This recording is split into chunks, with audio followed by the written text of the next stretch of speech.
big and small are in an area bordering Gulf of Finland and the Baltic Sea between Latvia and Russia. Our first time in the Baltics.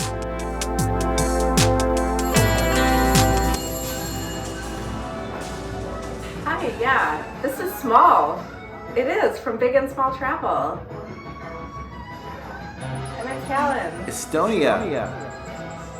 Tallinn, Estonia is home to one of the quaintest and most well-preserved medieval towns in all of Europe. With visible Soviet history. Given its proximity to Finland, Estonia was one of the most westernized parts of the former Soviet Union. We did a free communist walking tour. If bombings are going to start here in Tallinn, these are going to be still used as bunkers.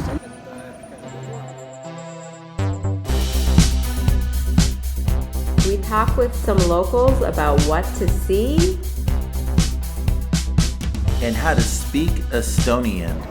Aitäh, thank you. I say hello in Estonian. Hello is tere. We visit a museum about Estonia's history. By pretending to be religious. Yes, so this was a strategy. It's a mix of Soviet history, Synth pop pioneers Depeche Mode, medieval charm, and robots on the move.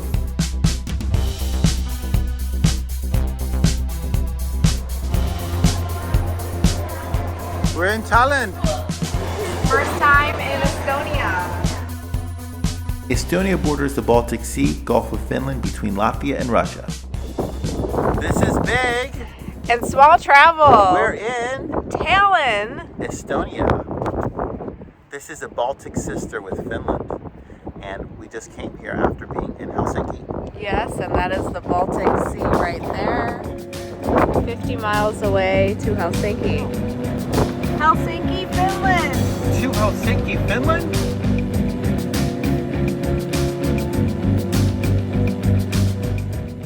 Estonia first appeared on a world map in 1154. Estonia is part of what is known as Baltic Europe, including Estonia, Latvia, and Lithuania.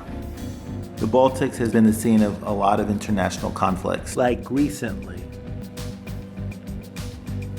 It is on the Baltic Shield, a landmass in Eastern Europe, where Estonia borders northwest Russia. Estonia prides itself in being a digital society with 99% of government services provided online. In Tallinn, we stayed in Telliskivi and Kalamaja, a herbaria that was once closed off between a Soviet border zone near the Tallinn coast and Old Town, featuring some real architectural gems. This part of Europe is defined by its dark history, especially in terms of occupations. But if you walk with me,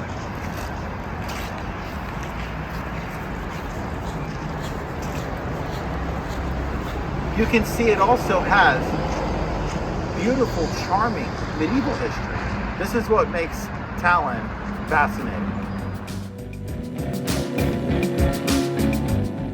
Tallinn in Estonian means Danish city. If someone's here for one day, what do they need to see when they're in Tallinn? The old town. If you walk around the old town, it will take much time. We have many cafes, many shops, many interesting places to see.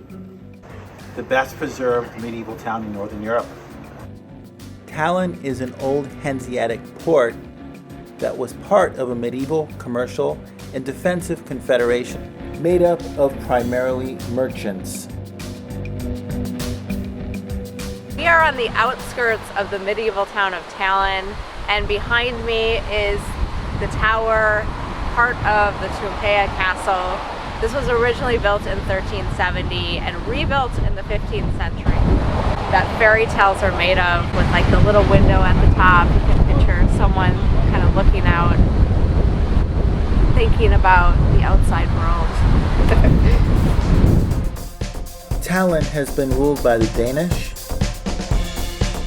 then the Swedish, and finally Tsarist Russia.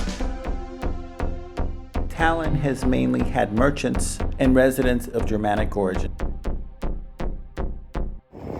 So this is kind of the center of the action, and then you can really just get lost in this old town. It's pretty small.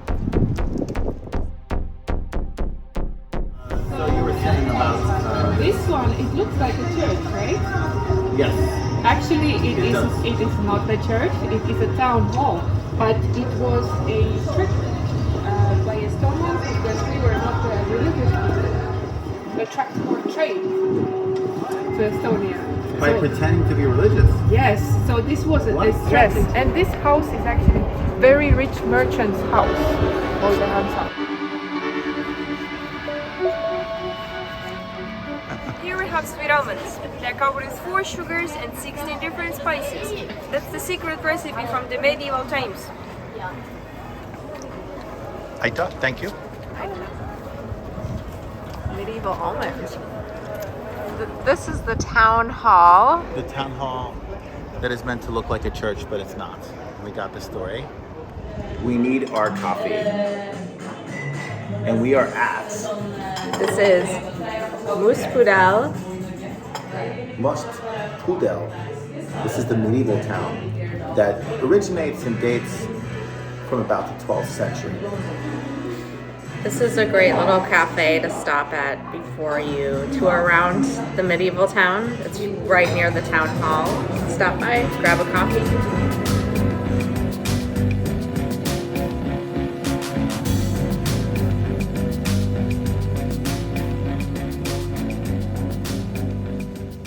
The town hall that is meant to look like a church, but it's not. We got the story. That's an interesting strategy to. What about religion here in Estonia? Is it strong or no? No.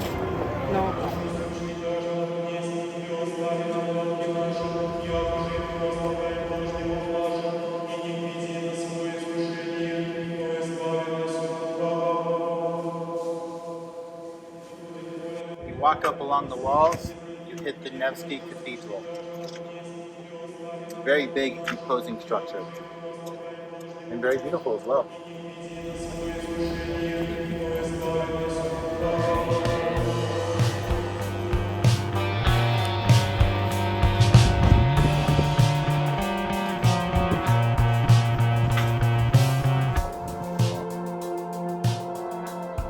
Great little gift shop here. We got a very small version of, what do you call it? What's the name? Of a Russian old woman? Oh, matryoshka. Madruska. Babushka. Yes, or as more people know, I think babushka. And there's a lot of cute Estonian souvenirs.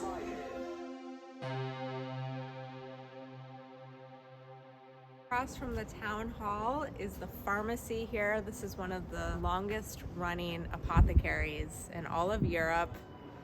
First recorded in 1422. Some medieval cures. Bath's blood, dried toads. This is part of the pharmacy museum. Actually, it's still a working pharmacy as well. So if you have something like a cold, come here and get some lozenges. And look at some of the old remedies. It's pretty cool. Right on the main town hall square. We're here during low season, so we almost have it to ourselves. Johan Pitka, a Navy commander during the Estonian War of Independence. The front of the Topia Castle here in the old town. It's been a seat of power going through many hands in Estonia over 800 years.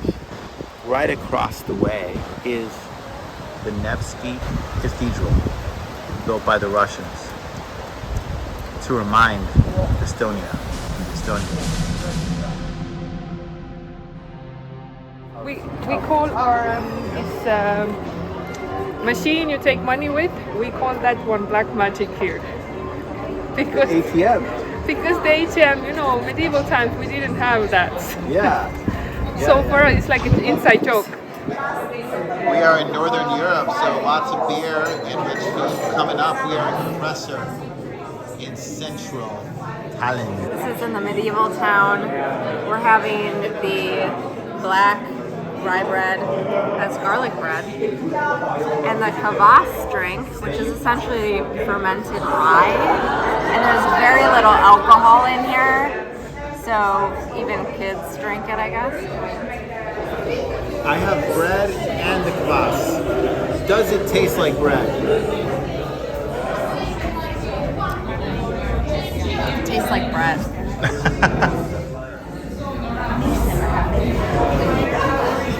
Yes, it does taste like bread. This is a bread drink. Bread and bread. Bread and bread.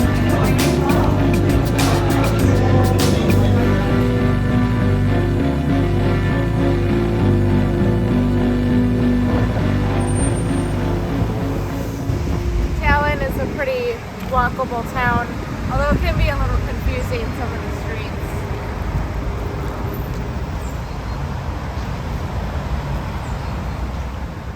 We are going to Vabamu, Museum of Occupation and Freedom.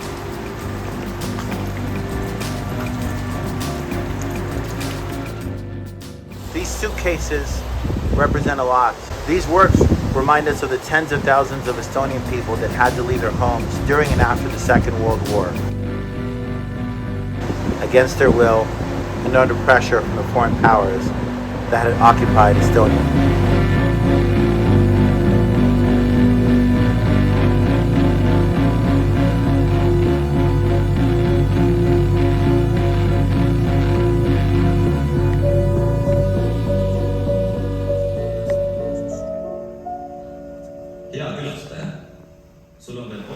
This artwork is toward the end of the exhibition, and essentially the artist is trying to portray what he believes is freedom, which is sort of a balancing act between the sort of infinite, overwhelming idea of freedom and who you truly are, and to have to find that balancing act. It's really beautiful the way he describes it.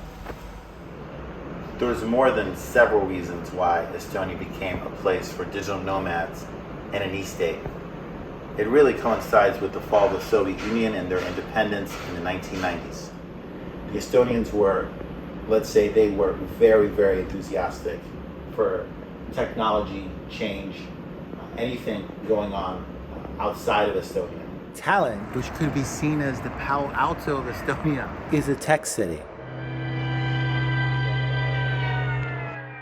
We're gonna take a walk through here. This is known as the Creative City, and there's a lot of restaurants, cafes, some art galleries. What's really cool about this area is it's very concentrated in Tallinn, and this is where a lot of people go when they visit Tallinn and see this reputation of it being a tech and e-friendly city. So this area also has a lot of cool street art, so it's really worth just walking around, perhaps grabbing a coffee, some food. You can get a lot of different types of food here. We do want to eat Estonian food though. It was easy to find record stores, like Terminal Records.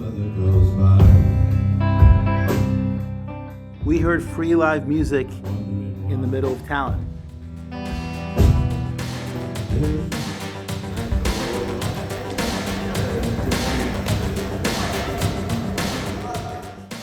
Time for a drink.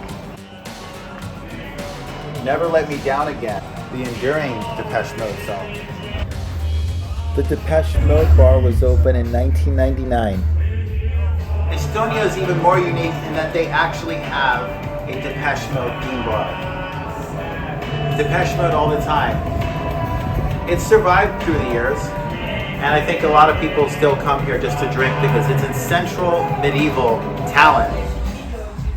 But of course, Depeche Mode devotees come out here too.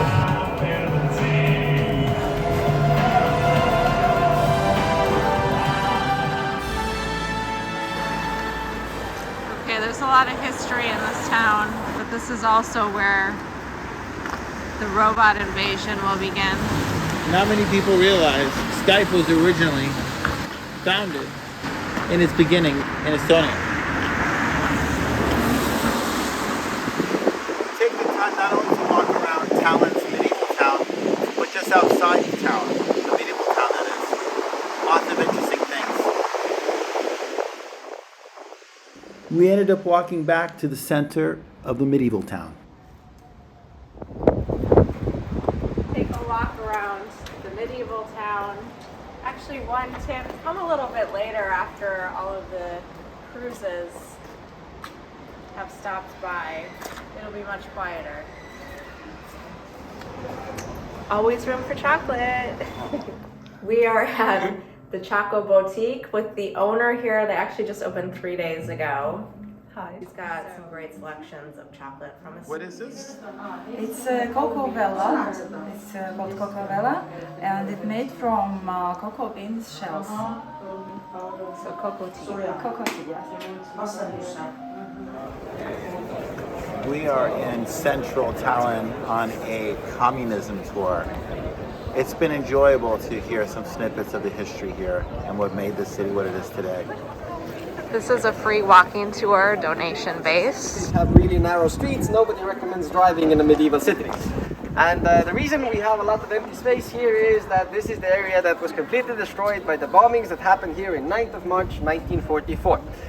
So the Soviet Air Force decided to bomb Tallinn, and about 3,000 bombs were thrown on Tallinn, and that was more than the whole of the war combined. So one night they decided to do as much damage to the city as possible. So it's actually one of the biggest embassies here in the old town of Tallinn. And they actually have to have a big embassy because about 30% of the population in Estonia. Unlike other European countries, Tallinn has chosen to keep up its Soviet symbols. However, there has been a recent controversial call to remove all Soviet sculptures and remnants from Estonia. You can see this blue triangle. And that's actually the sign for a public meeting space or a public shelter. So if something happens, if bombings are going to start here in Tallinn, these are going to be still used as bunkers. Here it just says that this is the KGB headquarters, and the road of suffering for thousands of Estonians began from here. So this is the house where you could say that deportations to Siberia were organized, and the golden rule of this house was that if the KGB is asking you to come into this house, usually you will not come out alive.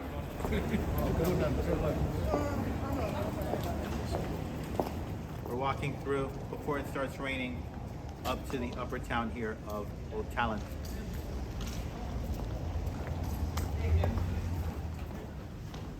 This is St. Mary's Cathedral, dating from the 13th century. It was close. Under construction. This is Danish King's Garden from the Danish reign from 1219 to 1346 in Tallinn. We are so lucky to have met a very nice local. This is Trine here from Tallinn, and she will explain some things about the language, Estonian. So I think the main difference between English and Estonian is that you actually read exactly how you write. So when it's written lühike jalg, like it is over there, we don't have a future, we don't have genders, different genders, but we have 16 cases. So how do you say hello in Estonian? Hello is tere. Tere? Tere. Tere. Tere. And thank you? Aitäh. Aita. I know that. Anything else someone should know? I think once there was some kind of competition, what was the prettiest sentence? Then it was something like sammun üle silla, which means I'm walking over the bridge. Aita. Aita. Aitäh. Ghost stories. Tallinn's long and complicated history has fostered many ghost stories, including this tower. There is a street down there, it's called lühike jalg, which means short leg, and this is one of the most Instagrammable places in Tallinn Old Town. Okay, we'll have to go see it. Yeah. And we're here with a Tallinn local.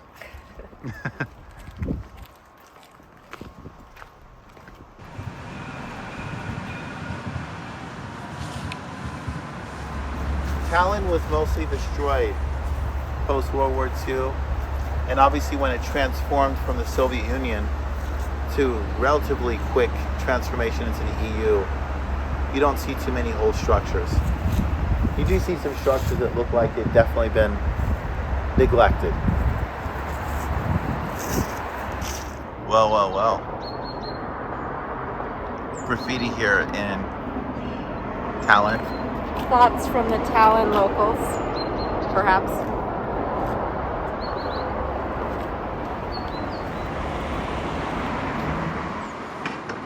Visit Kogu, a great restaurant, cafe in Kalamaja. We are in the neighborhood of Kalamaja, and this is what some people will call the hipster neighborhood. And you'll see a combination of sort of abandoned buildings and newer cafes. Lots of building going on here in Tallinn. Tallinn, Estonia is heralded as an e-visa place, a place for digital nomads, especially for people who want to establish businesses. Also just people who want to work remotely. So you see a lot of apartments like this. I think Estonia has long been in a state of transformation, and it still is. Looks like lots of apartments possibly as we head toward the water. During Soviet times, Tallinn's proximity to Finland allowed them to get TV signals from Finland, so they were able to stay connected with the Western world.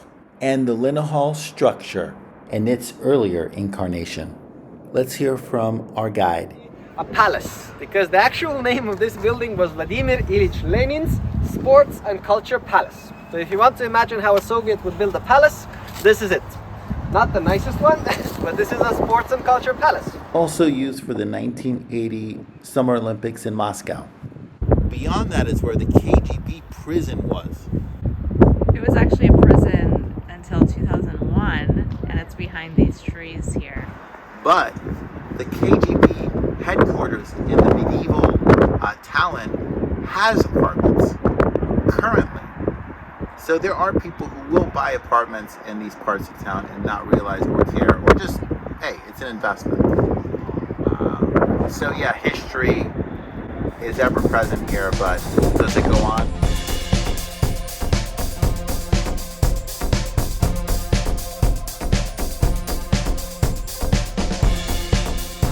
We are at Balti Jam, which means train station, and there's a lot of great food options here. At this restaurant, we're having an Estonian must, which is black bread. Look at that. Super dark bread. You'll see this all over Estonia. This is garlic bread though, so looks good. With some sour cream on the side. Also enjoyed some of the local Estonian craft beer, especially the sour beer. If you venture outside Tallinn Center, you hit them all. Pristine. A little bit more of the real Tallinn. These wooden houses really give Tallinn some character compared to Helsinki. This neighborhood is filled with the 19th century house, like wooden houses here. And we're going into one for coffee. I'm not even going to attempt to pronounce this name, but this is one of our favorite spots here in Tallinn. Not quite in the center, but worth the find and worth the time to find. Good coffee, good food, good ambiance, awesome. We are having more traditional Estonian food. I'm actually having the sauerkraut soup, which I've been told has pork, obviously cabbage, some carrots, and I think maybe buckwheat. And then of course the dark rye bread on the side. And Big is having bellini, which is like a pancake with salmon. Thank you for watching. Please subscribe. And don't forget to click the bell to get all of our updates. We will be featuring more of the Baltic part of Europe. Stay tuned for more. Please leave a comment and a like. Aita. Thank you. Ciao.